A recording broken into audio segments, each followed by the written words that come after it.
Napahawak na sa kanyang dibdib si Seska matapos tanggapin ang tubig na ibinigay ng kanyang assistant na punong-puno ng pag-alala sa kanyang reaksyon. Nagpapanting ng kanyang tenga sa huling tinura ni Piper, ngunit inuna niya munang uminom at baka yun pang maging dahilan upang matigok siya.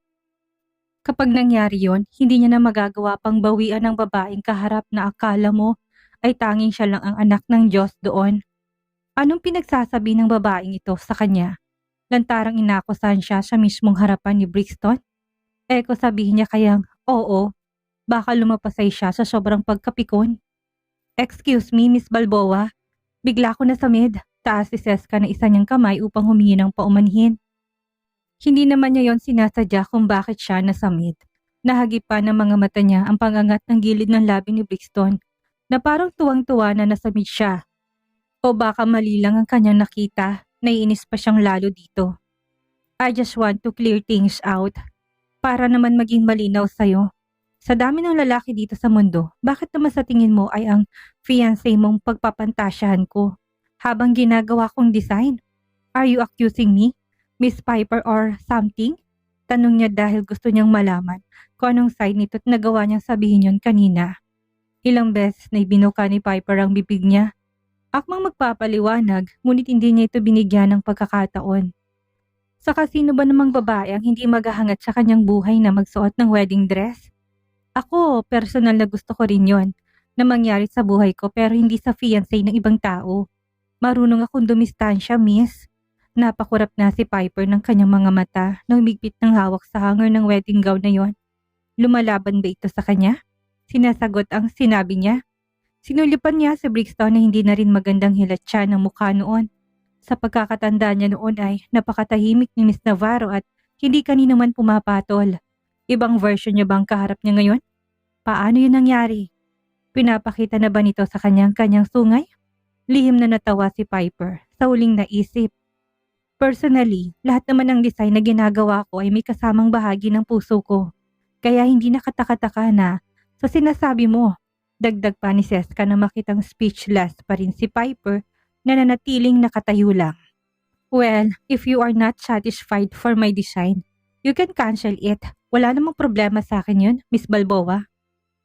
Miss Navarro, I'm just kidding. Sinubukan ni Piper na tumawa upang pagaanin ng hangin na pumabalot sa buong paligid ng silid na yon. After all, it's not my intention to. Enough. Cancel the wedding dress, designed Piper. Parang kulog na sigaw ni Brixton. Sabay na napalingon sa pwesto ng lalaki ang dalawang babae. Na kung kanina'y masaya at parang naninimbang, ngayon ay nangangalit ng bagang sa galit ni Brixton. Puno ng pagkadismayang kanyang mga matang nakatitig. Cancel your order. Maotoridad na muling sigaw. Halos mapaigtad na noon si Seska tila ba tatalo ng kanyang puso mula sa loob ng kanyang dibdib. Ngayon niya lang nakitang magalit ang lalaki. Kahit noon pang may namamagitan sa kanila ng binata. Palagi itong kalmado na kumakipag-usap sa kanya. Kung kaya naman ay hindi niya mapigilang biglang manibago sa ipinapakitang ugali nito. Brixton, hindi ka na dito kukuha ng wedding dress. I will compensate for all the losses you made. Muli pang sambit ni Brixton na hinarap na si Seska. Bahagyang nawalang nakabalati na galit sa kanyang mukha na para kay Piper. Pasensya na talaga, Miss Navarro, sa matinding abala naming ginawa sa iyo ngayong araw. Utusan ko sekretary ko na makipag-cooperate sa inyo para sa mga kailangang bayaran ko. Please, list down the damage. Thank you. Sinundan ng pares ng mga mata ni na Piper at Seska ang paglapit na ginawa sa kanila ni Brixton. Pareho silang napatakip ng palad sa bibig at lalaki ang mga mata nang biglang haklitin na lalaking wedding dress at walang pakundangang wasakin yun sa kanilang harapan na parang doon niya binunto ng nararamdaman niyang galit. Hindi pa nakontento doon ang lalaki na kapag dakay tinapon niya pang damit sa malapit na basurahan. Gulat na gulat ang dalawang babae na hindi pa rin makahuma sa kanilang nasaksihan. Kasabay ng pagpunit ay parang nahati rin ng puso ni Seska. Ilang gabi niyang ginawa yun, pinagpuyatan. Iniyakan, tapos ito lang ang kahihinatnan noon? This thing should not exist in the first place. Makahulugan pang hinihingal na pahayag ni Brixton. Habang inaalala sa kanyang isipan kung gaano karaming luha marahil ang inilabas ng mga mata ni Seska. Habang ginagawa yon. Tapos pupulaan lang ni Piper gayong ipinakita naman sa kanyang sample design noon bago yariin ng clothing company. Tara na, Piper. Hiyang-hiya pa rin na hindi gumalaw si Piper sa kanyang kinatatayuan. Naistatwa na si inasan na yun ni Brixton. Namumula ng mga mata nito na halatang iniipit lang ang mga luha upang wag yung lumbas sa mga mata niya. Hindi siya pwedeng umiyak sa harapan ng lalaki at lalo na sa harapan ni Francesca Navarro. Basta hindi yung pwede. Brixton, let me. Susunod ka sa akin sa labas o kakalad ka rin kita? Sa huli walang nagawa si Piper, kung hindi ang yumukot sumunod sa kung ano man ang gusto ni Brixton. We need to talk, Brixton. Sa labas. Nangihinang napaupo naman si Seska sa sofa na parang tinakasan ng lakas ang buong katawan. Nasapu niya ang noo. Paulit-ulit niyang binalikan sa kanyang isipan ang nangyari kanina sa loob ng kanyang studio. Si isang iglap lang yun nangyari, ngunit pakiramdam niya ay naririnig niya pa rin ang malakas na boses ni Brixton ng mga sandaling yon. Miss Navarro, are you okay? Kunan ko po kayo ulit ng tubig. Tawagan ko na rin po ba ngayon si Sir Benedict? Sunod-sunod na tanong ng assistant na hindi na malaman kung alin ang kanyang unahing gawin sa oras na yon. No, just get me another glass of cold water. Pwede namang tanggihan na lang ni na Brixton ng wedding dress kung hindi nila ito gusto. Magugustuhan pa yun ng iba? Hindi niya kailangan sa akin. Hindi man lang nito na-appreciate ang effort niya doon. Oo, magbabayad sila pero para kay Seska, hindi yung sapat na kabayaran. Sana umalis na lang ang dalawa after na mag-cancel ng design at order. Kinurap na ng dalagang mga mata. Kahit na anong pilit niyang unawaan ito.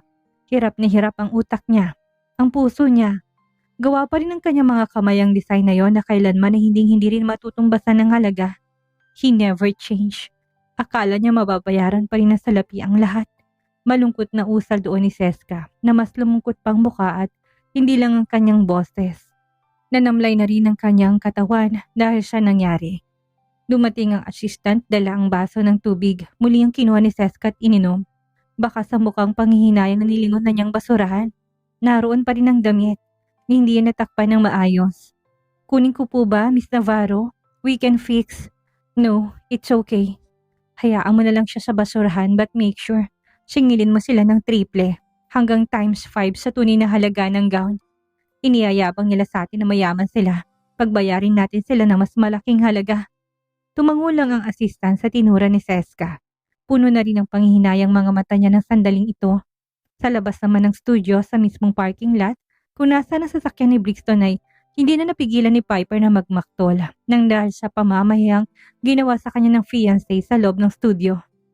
Sa harap ng dati nitong lover, na mewang ng babae at hinarap si Brixton habang habol ang hininga ng pagtitimping kanina pa niya ginagawa. Kung may napahiyaman sa kanila sa loob ng studio, siya yon at hindi si Miss Navarro. Doon pa lang sa pagsigaw ni Brixton, siya na ang lugi. Idagdag pang pagpunit ito ng gown na siyang susuotin niya sana sa mismong kasal nila ng lalaki. Oo, maaaring naapakan ni Piper ang pagkatao doon ni Seska bilang designer. Pero siya na magsusuot sanang mas napahiya. Matapos kasi niya magbigay ng karampot na komento na ang iba'y biro lang naman sana sa kanya. Brixton, ano bang ibig sabihin nun? Pumuna lang naman ako nang napansin ko sa damit. As a customer, karapatan kong gawin yon. Bakit galit na galit ka? Pinahiya mo kong bigla. Sinigawan mo ko. Baka nakakalimutan mo lang na kay papaalala ko sa'yo. I am your future wife. Natalyo, you are nothing, Piper. Wala akong pakialam kung kanino ka panganak. Balik na angel ni Brixton na singipa pang gulong ng kanyang sasakyan sa labis ni inis sa kaharap na babae. Kung inayos mo lang ang pakikitungo mo sa kanya, hindi tayo aabot dito. Sana yung design na lang ang binusisi mo at hindi mo na ninawit siya. Ano gumawa nun? Natigil na si Piper na nakalimutan ng mga sasabihin niya. Bakit kailangang banggitin mo pa ako sa kanya? Ang naging past relationship namin. Anong sinabi mo? Ang may kasal sa akin ang iniisip niya habang ginagawa yon? Lantaran mo siyang binubuli. Ininsulto mo siya. Hindi siya tanga para hindi mag-gets ko anong sinasabi mo kanina. Nakita mo na nga kung saan kami humantong tapos sasabihin mo pa yun sa kanya? Nasaan ang utak mo? Close ba kayo? Kaibigan ka niya? Inhumiliate mo siya, Piper. Inapakan mo. Brixton, come on. Don't be a pathetic madman. I'm just kidding. You know, nagbibiro lang naman ako. You are kidding, but she was not, Piper. Sigaw ni Brixton na mas lalong nag-init ang ulo sa sinabi ng babae. Hindi mo naisip na sa kabila na nakaraan namin, tinanggap pa rin niyang paggawa ng wedding dress mo. Professional siyang tao. Sana naging ganun ka rin sa kanya, hindi ba? Eh hindi eh. Gusto mo pa siyang yurakan at durugin. Intention mong gawin yun. Ang ipahiya lang siya. Sorry ka na lang dahil nandun ako. Nakalimutan mo na yata kung ano siya sa buhay ko. Nakagat na ni Piper ang pang-ibaba niyang labi. Aminado naman siyang mali siya. Oo, sumobra nga marahil pero hindi naman sapat na dahilan yun. Upang ganito ang trato sa kanya ni Brixton na kulang na lang isumpa siya ng sagad. Babalik ako sa loob. Hihingi ako ng sorry. Kung gusto mo pang lumuhod ako, gagawin ko. No need to do that. We are over. There will be no wedding. Narinig mo? Wala nang kasalang magaganap. Padalos-dalos na desisyon ni Brixton na sana hindi niya na pinaabot pa na nagkaroon sila ng engagement. Narinig mo yun ha, Piper? Pagkasabi nun hindi pa nakakapagbigay ng reaksyon si Piper, ay binuksan na ni Brixton ang pinto ng kotse at nagdadabog na pumasok doon. Sinubukan ni Piper na habulin ng lalaki takmang bubuksan ng pintuan, ngunit nahuli na siya. Inilak na ni Brixton ng mga pintuan noon at hindi siya binigyan ng pag-asang makapasok siya doon. Natalio, open the door! Hampas niya sa pintuan ng sasakyan. Hindi siya tinignan ni Brixton, nilalamon pa rin ng galit ang buo niyang sistema na baka kapag nilingon niyang babae dumilim ng kanyang paningin at hindi niya namatansyang babae ang kanyang kaharap. Brixton, open the door! We are not yet done. Ano ba? Halos mapatid ng ugat sa leeg ni Piper sa pagsigaw. Binuksan ni Brixton ang bintana at nanlistik ang mga matang tinignan ng mukha ni Piper. Makailang beses niyang iniling ang ulo na para bang doon na lang talaga matatapos ang kanilang ugnayan. Hindi na siya makikipagkasundo pa. I can't bear to scold her loudly before. Why do you humiliate her like that? Malumani ang boses ni Brixton ngunit punoy ng labis na pagkadismaya sa kanya. Sa harapan ko pa mo yun ginawa. Alam mo ba kung gaano siya kaimportante sa akin tapos ganun ang gagawin mo ha? Piper, you should be glad that you were born with both parents and are still alive. Inihawak ni Piper ang dalang palat sa bintana ng kotse ngunit sinara na ni Brixton yon. Naipit pa ng konting hililiit ng babae. Nakita man yun ni Brixton, hindi niya pa rin pinansin at wala siyang pakialam. Mabilis na siyang umalis doon. Sa galit ni Piper ay tinawagan niyang ama na umiiyak. Nagsumbong siya dito sa labis na sama ng loob. Iniwan niya ako dito, Daddy! Ikbi pa ni Piper na parang batang naliligaw at hindi alam ang pauwi. Alright, Piper, calm down. Dala mo bang sasakyan mo? Yes, Dad. Gusto mo bang ipasundo kita sa driver? Hindi mo ba kaya mag-drive? Umiyak lang ng umiyak si Piper at hindi na nasagot ang tanong ng ama. Kung hindi mo kaya mag-drive, magpapapunta ako ng driver dyan. Send me the address. Nasaan ka ba? Pinalis na ni Piper ang kanyang mga luha. Hindi pwedeng malusaw ang kanyang makeup at makunan siya ng larawan sa ganong itsura. Kailangan niyang kalamayan ng kanyang sarili. Kailangan niyang patigilin ang mga luha. Hindi deserve ng Natalia Barcelo na yun ang iyakan. Hindi niya naman ito mahal. Bakit nagpapa-apekto ba siya dito? No, Daddy. I can handle na. Kailangan ko lang pong kumalma. Are you sure? Yes, Dad. Alright, just calm down first bago ka mag-drive ha? Marahang tumango ulo ni Piper kahit hindi nakikita ang kanyang ama. Nasa isip na tawagan si Skyler at magpasundo doon. Sana lang hindi to busy. Ganun pa man ang nangyari nakatakda siyang ikasal sa pinsan nito ay hindi pa rin niya mapigilang magkita kahit na pinipilit nilang kanilang sarili. Si Skyler lang kasi ang nakakaintindi sa kanya. Thanks, Dad. Hayaan mo at tatawagan kong ama ni Natalio. Baka kailangan nyo lang mag-usap ng maayos. Tinawagan naman ni Peter si Gaston upang sabihin lang ang nangyari. Tumasa kaagad ng presyo ng matanda sa ginawa ng kanyang anak.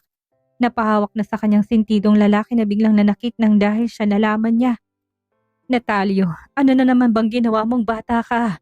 Paunang sigaw nito pagkasagot pa lang ng anak sa tawag niya. 5 minutong lumipas at nakatanggap si Brixton ng tawag mula sa amang baka sa boses ang galit. Inaasahan niya na yon.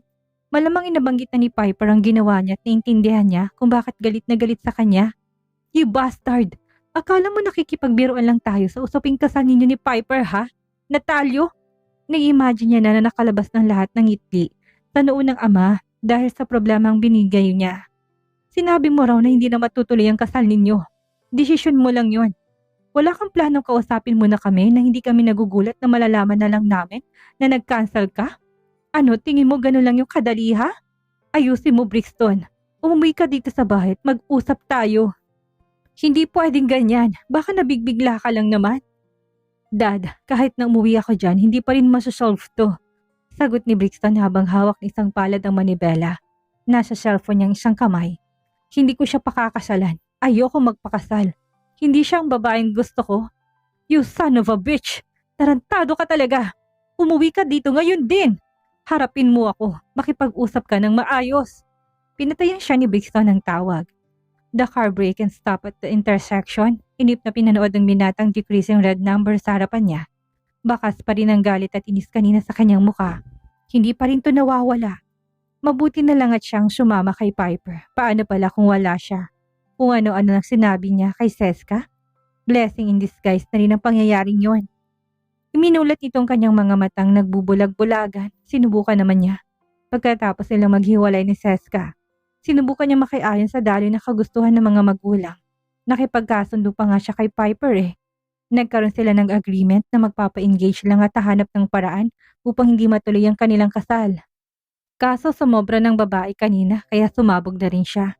He couldn't imagine spending his life with such a woman, even if they didn't interfere with each other in the future. Si Seska pa rin ang pinapangarap niyang makasama hanggang sa kanyang pagtanda. Hindi yun nagbago kahit nakatiting. Babaero man siya sa paningin ng karamihan na siyang ipininta niya sa mata ng ibang tao. Pero ang totoo, si Seska ang una niyang karanasan. They were each other's first time and he felt really good about that. He had never thought about the feeling of doing that kind of thing with another woman. Marahil dahil hindi naman yun ang tunay na habol niya mula sa umpisa kaya niya ginawang nobya si Seska, o baka dahil lang dalaga lang ay sapat na kaagad sa kanya dahil mahal niya. Maring ipinikit ni Brixton ang mga mata matapos na isandal ang ulo niya sa likod ng upuan. Malinaw pa sa kanyang balintataw ang mukha ng dating kasintahan kanina habang pinapanood nitong sirain niyang wedding dress. Shit! Napadilat siya ng malakas ng businahan ng nasa likurang sasakyan. Nakagaw na pala ang ilaw sa stoplight. Muli niyang pinabante ang sasakyan. Diretso siyang nagtungo sa kumpanya. Pagkaparada niya ng sasakyan ay hindi kaagad siya lumbas. Tinanggal niya lang ang seatbelt. Ilang beses niyang tinawagan ang number ni Seska at hindi nito yung sinasagot. Malamang galit to sa kanya sa ginawa niya at baka nga umiiyak pa rin siya noon. Maling hakbang bang ginawa niya. Pero nadala na siya ng bugso ng kanyang damdamin. Ganun yata talaga kapag nilalamon na ng galit. Nang hindi pa rin to sumagot ay ang pinsan na niyang si Nixa ang kanyang tinawagan na kagad namang sumagot ng babae. Ano na naman kailangan mo ha, Natalio? Bungad nito na memorize na kapag tumatawag siya may kailangan siya. Oo nga, kailan ba siya tumawag dito lately nang wala naman siyang ibang kailangan? Palagi may pakay nga siya dito. Nixa, please do me a favor. Diretsong sad niya. Ayaw niya na magpasakali pa ng pakay niya. Hay nako, busy ako.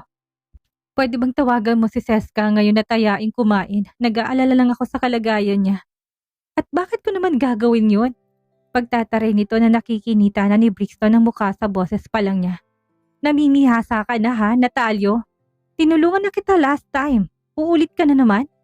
Hindi pwedeng palagi, Brixton. Hindi sumagot si Brixton. Alam niya, batid niya hindi siya magagawang tiisin ni Nixa. Anong mapapala ako kapag gagawin ko yon ha, Aber? Muling tanong ni Nixa na hindi pa rin magsalita si Brixton. Pinagana na mabilis si Brixton ang kanyang isipan. Naganap ng maaari niyang ipangbayad sa kanya. Hindi ba at gusto ni Skyler ang oil exploration? I'll give it to him. Mayabang niyang sagot. Makailang beses na yung hiniling sa kanya ng pinsan ngunit hindi niya ito magawang pagbigyan. Ngayon niya lang in-offer yun. Ano, Nixa? Oh, but that's Skyler taking the benefit, hindi naman ako. Sino bang gagawa ng pabor sa'yo? Ako hindi ba? Hindi naman ang kapatid ko. Matalinong tanong ni Nixa na sinundan na ng malakas na halaka. Kay Skyler ka. Sige, humuling ka na lang ng iba. Ibibigay ko sa'yo. Si Skyler? Hindi naman sila close ni Seska. Sa kanong kang papalapitin niyang pinsan sa babaeng mahal niya. Kung gagawin niya yun, mamaya niyan makarating pa yun sa kanilang pamilya. Tama na yung si Nixa lang ang may alam. Good. Sa ngayon wala pa akong maisip. Pero sige, basta may utang ka sa akin isang pabor ha. Salamat, Nixa. Alright, babalitaan kita. Pero teka, ano na naman bang ginawa mo? May ginawa ka na naman sa kanya, no? Hula pa ni Nixa na makailang beses iniling ang ulo. Ano ba naman, Brixton? Paano kay lalaban niyang dalawa ha? Paano na? Nakukonsumi ng boses ni Nixa na tanong sa pinsan niyang si Natalio.